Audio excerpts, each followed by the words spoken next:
sur une opération qui allie la gourmandise et la convivialité. Ça tombe bien parce qu'on est à Lyon, capitale mondiale de la gastronomie, et vous venez présenter chacun dans vos catégories, vin et fromage, une offre, une sélection en fait de produits que vous avez fait, une sélection qui va permettre aux magasins Biocoop de la région, j'allais même dire de la grande région, de découvrir et de sélectionner. Allez, on est de bonne heure le matin, commencez par les fromages. Qu'est-ce que vous avez à nous dire sur cette offre fromage 2025? Alors sur l'offre fromage 2025, aujourd'hui, il y a 21 produits qui ont été référencés. On a 8 produits qu'on retrouve toute l'année dans les magasins Biocoop. Il y a 13 lots exceptionnels qui ne seront là que pour la fête des fromages de septembre et on a dégoté 10 nouveautés. Dans cette sélection, on aura 13 produits faits avec du lait de vache, 4 produits avec du lait de brebis, 4 produits avec du lait de chèvre. Et surtout la force, c'est que nous avons 11 produits exclusivement pour Biocoop que nos fabricants fournisseurs ont fait que pour nous. Et également 50% de l'offre sera au lait cru. Dans l'idée, effectivement, on essaye au maximum de favoriser le local chez Biocoop. Donc nous, au niveau de l'offre, on aura quelques produits qui viendront de la très grande région lyonnaise. Passons au vin. Alors, concernant le vin, oui, on a une belle sélection cette année, construite en partenariat avec la Commission Cave. Donc, on est allé sur des salons, on a créé une sélection assez éclectique, avec une thématique qui est l'adaptation au changement climatique des vignerons et des vigneronnes. Ils sont en première ligne par rapport à ce phénomène. Donc, on va retrouver dans cette sélection des vins avec des vignes qui sont en vitiforesterie, avec des vins issus de cépages résistants, avec des vins issus de pratiques en biodynamie, de couverts végétaux. Toutes ces solutions qui peuvent être, et je ne les ai pas citées bien sûr de façon exhaustive, qui peuvent être adoptées pour être plus résilients face au changement climatique. Si on doit revenir sur juste quelques chiffres, on a à peu près les 2 tiers de la sélection qui est inférieure à un PVC de 10 €, donc en magasin. Donc une vraie recherche d'accessibilité de l'offre. Pratiquement toutes les régions françaises sont représentées et chaque magasin ensuite vient compléter la sélection avec du local. Et souvent le local, ça représente entre 20 et 40%. Entre 20 et 40%, on a des magasins qui ont presque 50% des vins qui sont du local en magasin. Le local ici à Lyon, c'est quoi? C'est le Beaujolais, c'est les Côtes-du-Rhône? Tout à fait. C'est exactement. De la vallée du Rhône méridionale à l'Ardèche et jusqu'au Beaujolais, effectivement. Tout à fait. Toujours à consommer avec modération, bien entendu. Bien sûr. Est-ce qu'on a une évolution de la typologie des consommateurs? Est-ce qu'aujourd'hui, ils sont plus orientés vers le blanc, vers le rosé, vers le rouge, sur des vins tanniques ou pas tanniques, sur des vins moins forts en taux d'alcoolémie, enfin en degrés, pardon. C'est quoi aujourd'hui la tendance? Alors, on a effectivement des gros changements en termes de consommation.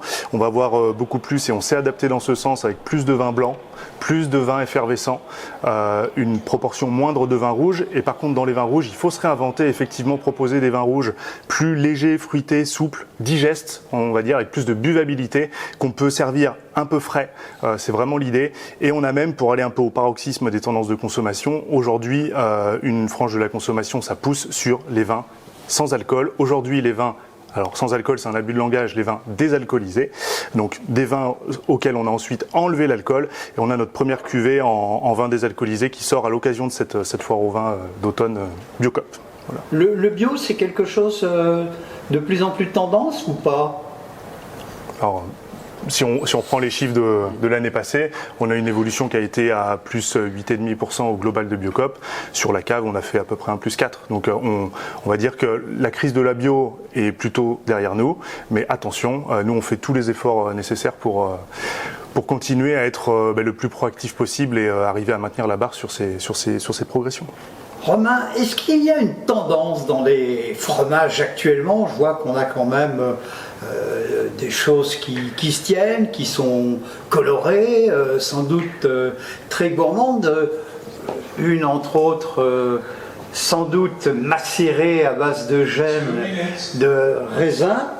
C'est quoi la tendance aujourd'hui? Il y a une tendance d'évolution de consommation sur le fromage. C'est vrai que antérieurement, ce qu'on pouvait constater, c'est que le fromage était un mets plutôt fin de repas, où on continuait dans le repas, fin de repas, et on voit que cette tendance est en train d'évoluer sur plutôt du fromage type apéritif. Également, les pâtes persillées ont un peu moins le vent en poupe, tout ce qui est roquefort et autres produits bleus, au profit des pâtes pressées non cuites. Et comme vous l'avez souligné, on peut retrouver de la couleur, un peu plus d'innovation. Donc là, on a l'exemple type avec une tome de brebis avec de la purée de piment d'Espelette, qui va être facile à manger en dés. Et effectivement, on a ce produit, le Roccolo Divino, juste celui-ci, qui est... Roccolo Divino, sans doute un produit italien. C'est tout à fait ça, c'est un produit italien qui est... Nos amis d'au-delà des frontières. Hein. On essaie de trouver une sélection la plus complète pour les clients, et ce produit est une exclusivité pour Biocop. Donc si aujourd'hui vous cherchez un Roccolo Divino, vous pouvez le trouver en France. Effectivement, il est affiné dans des montagnes au-dessus de Bergame, dans du mou de raisin, qui lui donne une particularité avec un sens olfactif et sur la croûte et sur la pâte, et un goût qui est très particulier. Comté, brebis, roccolo, le vert et le blanc. Alors, le vert et le blanc, là on est sur une tome à l'ail des ours, et le blanc c'est également un produit qui est fait que pour Biocop. Il s'appelle le Petit Saint-Pierre. On est sur une technologie Bria Savarin, fait en Normandie avec du lait normand très riche, avec un rajout de crème à l'intérieur. Très moelleux. C'est ultra moelleux. Si on tente, messieurs Pierre et Romain, si on tente une association mets et vins, nous avons un petit mais joli plateau de fromage, nous avons un blanc, un rouge, enfin deux blancs en fait, et un rouge. Vous préconisez quel type de vin avec l'un ou l'autre des fromages ? Nous, sur nos préconisations aujourd'hui, pour accompagner les consommateurs dans leur choix, nous avons sélectionné les accords parfaits vin et fromage. Donc sur l'intégralité de la sélection fromage et l'intégralité de la sélection vin, nous avons réussi, en goûtant, à trouver les équilibres parfaits pour que le fromage et le vin se subliment entre eux. Aujourd'hui, je te laisse toi, Pierre, définir quelques produits pépites que nous avons découverts. Oui, alors on a avec ce hérisson désalcoolisé, on a le palais de chèvre qui va très bien s'accorder avec, puisque on va avoir la douceur et le fruité du vin, avec des notes un peu de mangue d'ananas qui va venir en contrepoint avec l'attaque caprine du chèvre, et un très bel accord qui se fait. Ce merlot d'Italie, il va pouvoir s'accorder avec notamment cette tome de brebis au piment d'Espelette du Pays Basque. Alors, italien. Ouais. La journée va commencer. Donc là, il va faire son discours, ça va durer 10 minutes. Et ensuite, on va enchaîner.